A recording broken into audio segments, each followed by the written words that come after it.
They said it so casually, as if it were already processed, approved, archived. Day 1. Termination. No escalation, no hesitation, just a quiet decision delivered in a room that smelled like fresh contracts and controlled authority. She didn't argue, didn't even blink longer than necessary. Because sometimes the fastest reactions are the most expensive ones. 4 minutes. That's all it takes for a hiring decision to turn into a procedural failure, and a routine dismissal into a reportable incident under Section 11.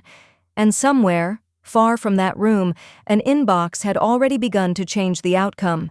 The room was designed to feel neutral. Glass walls, muted tones, a table too large for the number of people sitting at it, a subtle reminder that decisions here were meant to echo beyond the room itself. On one side, HR structured, composed, certain. On the other, her. Day 1. No personal items on the table, no coffee, no signs of arrival, as if the system had already decided she wouldn't be staying long enough to need them. "We've reviewed your onboarding file," HR said, voice even, almost rehearsed. "There are inconsistencies we can't ignore." The word inconsistencies hung in the air longer than necessary. Not loud, not aggressive, but final. She nodded slightly, as if acknowledging something already expected. Not agreement. Recognition. Because she had seen this pattern before, not in people, but in processes. And processes, unlike people, always leave traces. "You'll receive formal confirmation," HR continued, sliding a document forward with precise, controlled movement. "Effective immediately." A pause. Measured. Intentional. Designed to close the conversation. But closure requires acceptance, and she wasn't there yet. She glanced at the document, not reading, scanning. Structure before content. Sequence before meaning. Header. Reference ID. Internal routing. And then, a detail. Small. Almost invisible to anyone not trained to look for it. Version control mismatch, the kind of detail that doesn't stop a process, but reveals it wasn't followed. She didn't point it out, not yet. Instead, she reached for her laptop. No rush, no resistance, just a quiet, deliberate motion, like someone finishing a task, not ending a discussion. "Is there anything you'd like to add?" HR asked, already halfway standing, already moving forward in their own timeline. She looked up. For a second, it almost seemed like she would say something. Clarify, object, push back. She didn't. "Not at this stage," she replied calmly. At this stage. The phrasing was subtle, almost polite, but it carried something else. Sequence, timing, process. She saved her documents, closed the laptop, aligned it perfectly with the edge of the table, the kind of small precision that doesn't belong to someone in shock. It belongs to someone who understands what comes next. Across the table, one of the HR managers exhaled. Barely noticeable, but real. Relief. Because from their perspective, this was clean, efficient, contained. A first-day termination with no resistance, no escalation, no risk. But risk doesn't disappear just because it's not acknowledged. It waits, in systems, in timestamps, in documents that were created, but not verified. She stood up. No hesitation, no lingering. But as she reached the door, she paused. Just for a fraction of a second. Not enough to be obvious, just enough to matter. "Make sure the file you used is the final version," she said quietly, without turning around. No accusation, no tension, just a statement. And then she left. The door closed softly behind her, sealing the room back into its controlled silence. Inside, nothing seemed broken. No raised voices, no conflict, no visible mistake. Just a completed action, a terminated employee, a closed case. At least, that's how it looked. But somewhere in the system, a timestamp had already been logged. A version had already been referenced. And an email, precise, structured, and timed with intention, was already moving through the network toward someone who didn't sit in that room, someone who reviewed processes, not people. And when that email would be opened, the question wouldn't be why she was fired. The question would be how the process failed before she even walked in. The building returned to its usual rhythm almost immediately. Doors opened and closed with the same controlled softness. Conversations resumed in measured tones. Screens filled with spreadsheets, dashboards, projections. From the outside, nothing had changed. Inside the system, however, something had already shifted. She didn't leave the building right away. Instead, she stopped in the lobby, not to hesitate, but to complete something. A process. She sat down in a quiet corner where reflections from the glass walls blurred the edges of movement, opened her laptop again. No rush, no visible emotion, just precision. The email was already drafted. Subject line, neutral, structured, impossible to ignore. Hiring process, Section 11, compliance review. No dramatics, no accusations, just alignment with a framework that the company itself had defined and committed to follow. She reviewed it once more, not for grammar, but for sequence, attachments in order, metadata intact, timestamps preserved. Because in corporate systems, content can be argued, sequence cannot. Send, no sound, no notification. But somewhere above her, beyond the glass and polished surfaces, the message entered a different layer of attention. 4 minutes. That's how long it took. Not for a response, for a shift. Upstairs, in a space where decisions weren't explained, only evaluated, an inbox refreshed. Among dozens of routine updates, one subject line stood out not because it was loud, but because it was precise. Lead investor opened it without hesitation. No assistance, no forwarding, direct review. The email wasn't long, it didn't need to be. A structured outline, a reference to Section 11, a simple mapping of steps that should have happened and the ones that didn't. No interpretation, just exposure. Attachment 1, onboarding approval timeline. Attachment 2, version history of the evaluation document. Attachment 3, internal routing mismatch. Each file told the same story from a different angle. Consistency, the most dangerous kind of evidence. Back downstairs, the elevator doors opened and closed.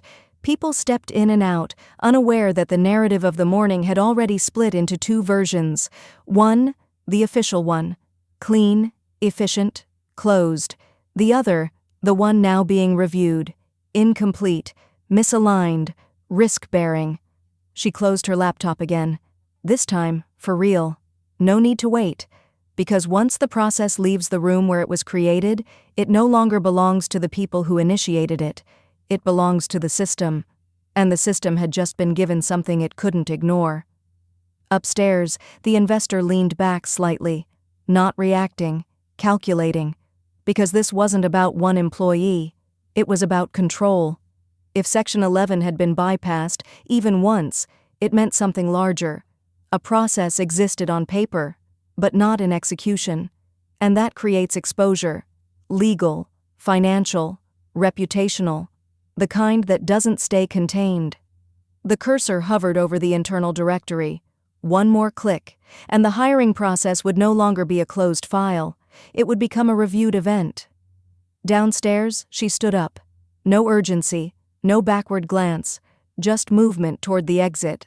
But timing, as always, was exact. Because by the time she reached the doors, the review had already begun. And once a Section 11 process is formally questioned, it doesn't get corrected quietly. It gets documented, audited, reopened. In the HR office upstairs, nothing had changed. Yet, documents were filed, notes were logged, the case was marked as completed. But systems don't rely on conclusions, they rely on triggers.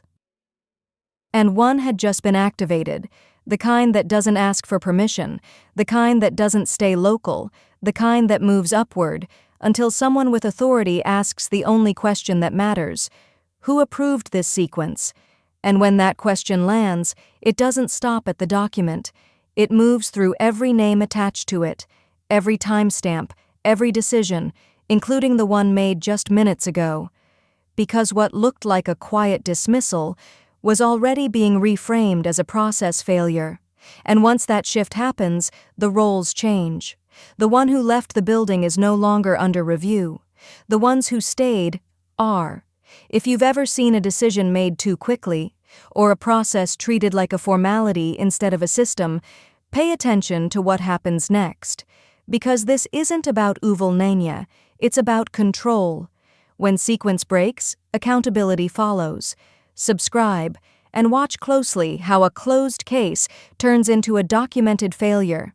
The first message didn't come with noise, no calls, no raised voices, no visible disruption, just a notification, small, system-generated, easy to overlook, unless you understood what it meant.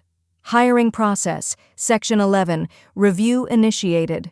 It appeared in the internal dashboard like any other update, but unlike the others, this one didn't stay in place. It propagated across departments, across roles, across levels of access, because once a Section 11 review is triggered, it doesn't ask who should be involved, it decides.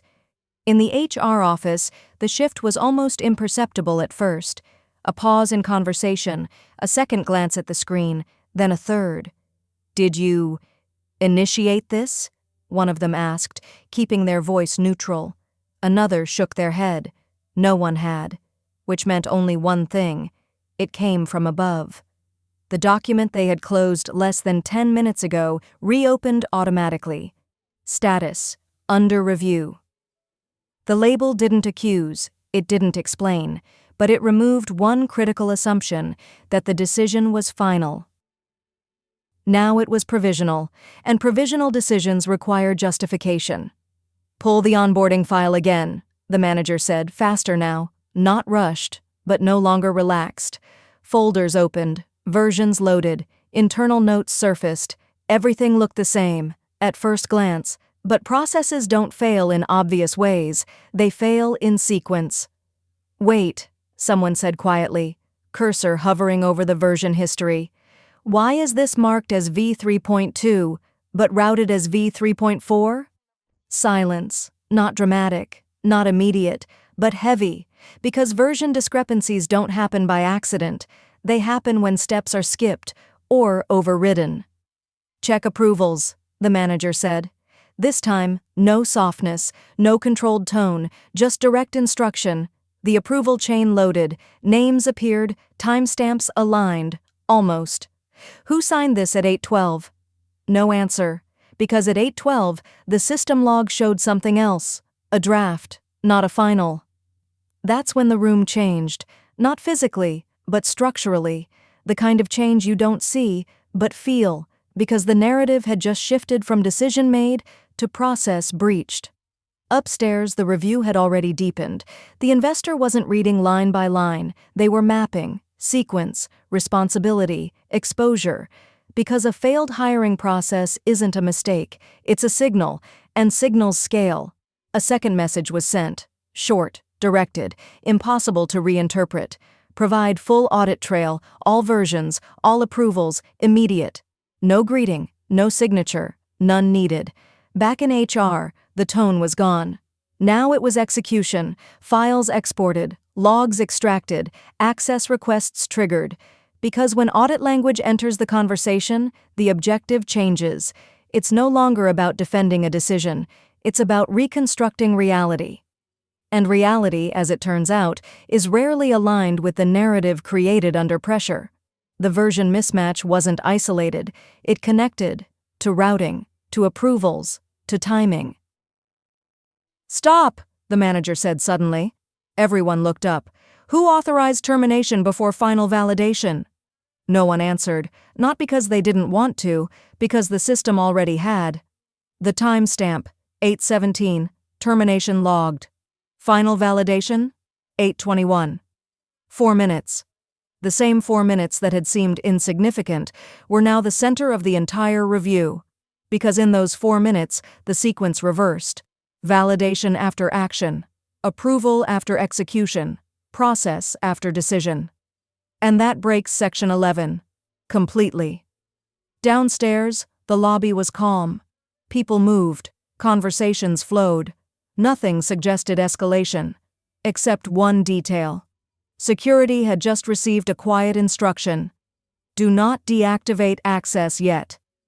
Because once a process is under review, removing access becomes risk, and restoring it becomes precedent.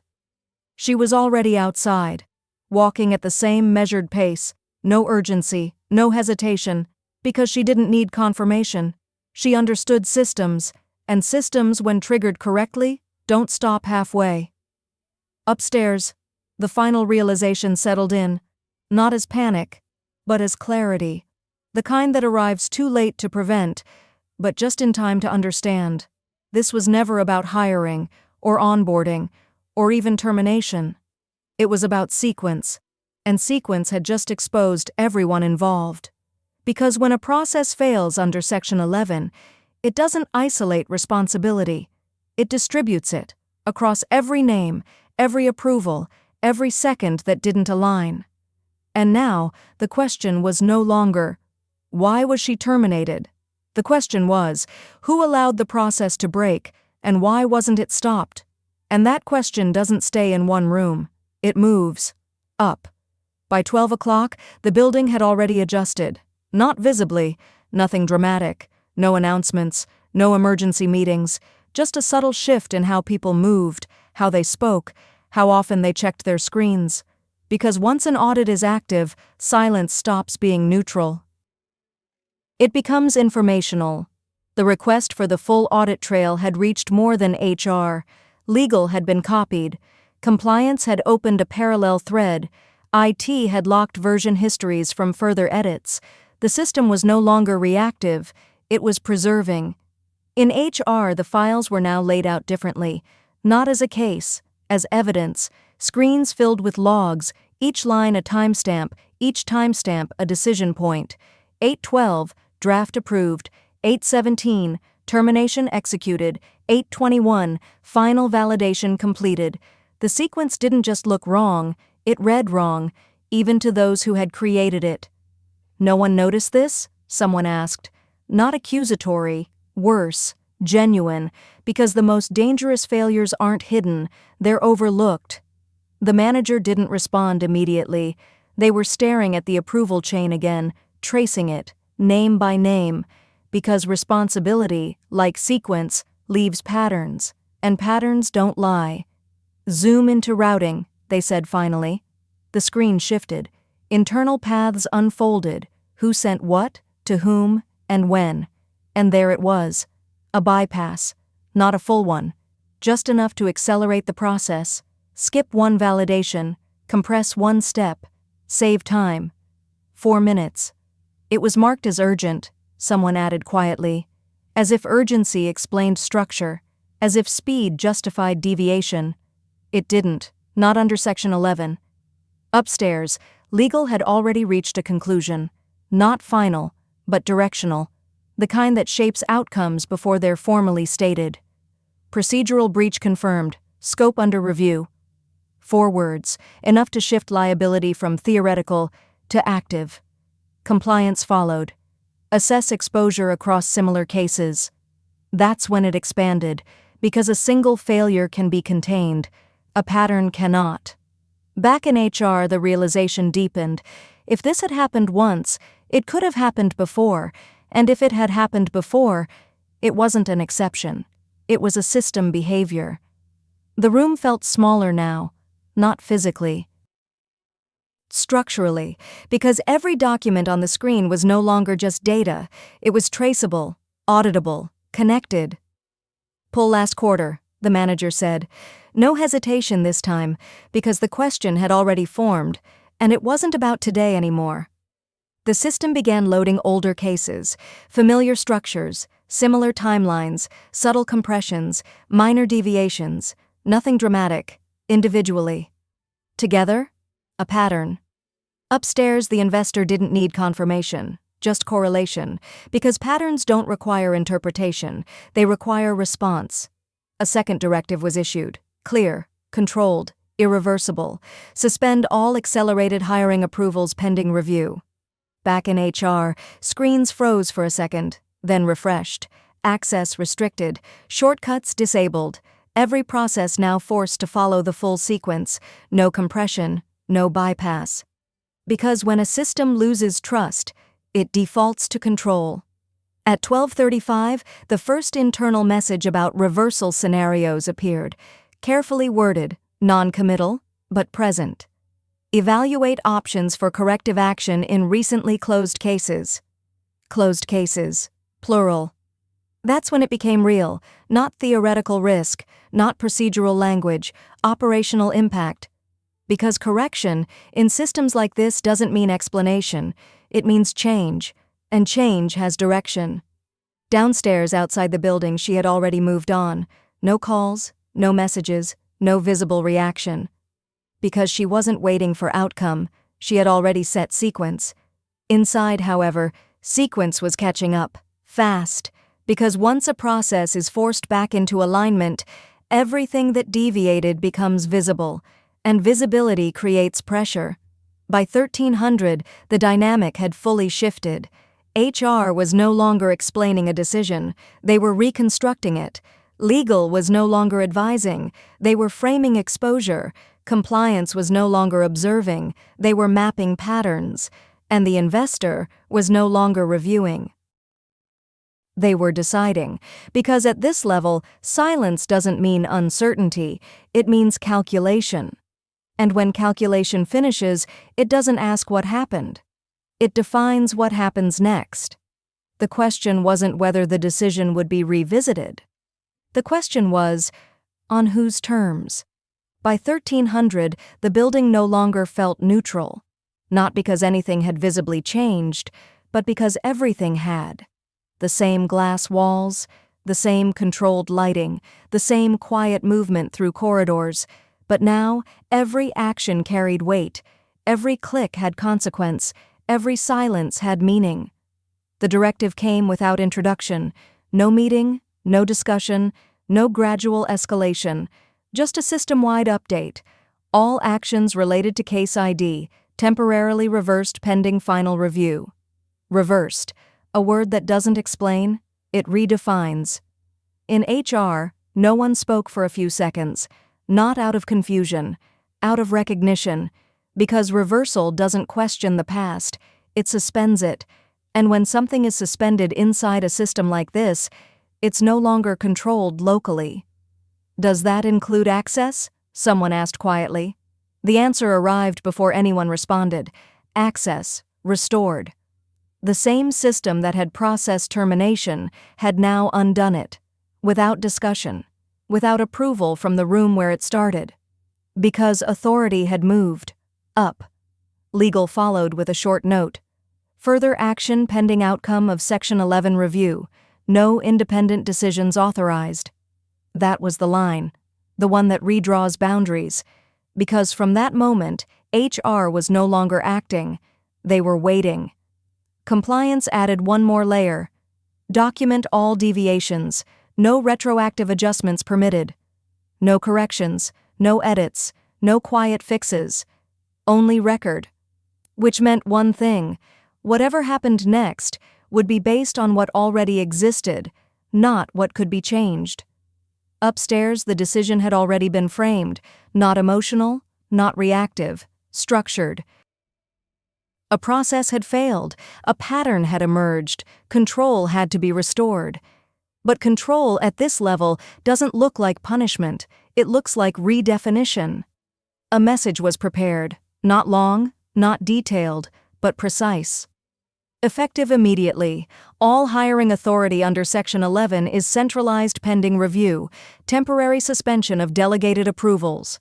Delegated authority, removed, because delegation works only when sequence is respected, and sequence had been broken. Back in HR, the realization settled fully, not as panic, not as resistance, as limitation.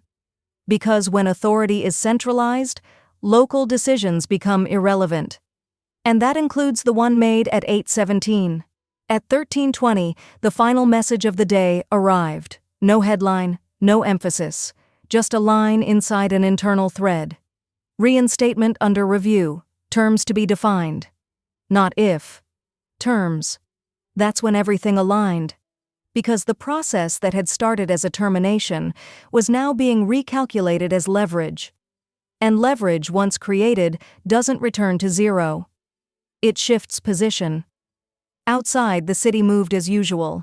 Cars passed. People walked. Conversations overlapped into background noise. Nothing suggested that inside one building a decision had reversed direction. But direction in systems like this isn't visible. It's structural. She didn't check her phone, didn't open her laptop, didn't look back. Because she didn't need confirmation.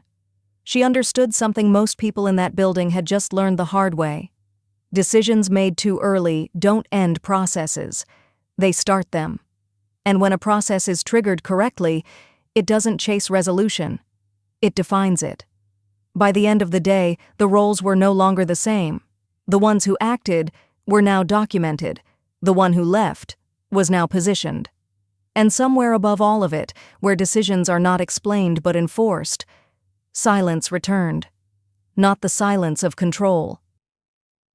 The silence of conclusion.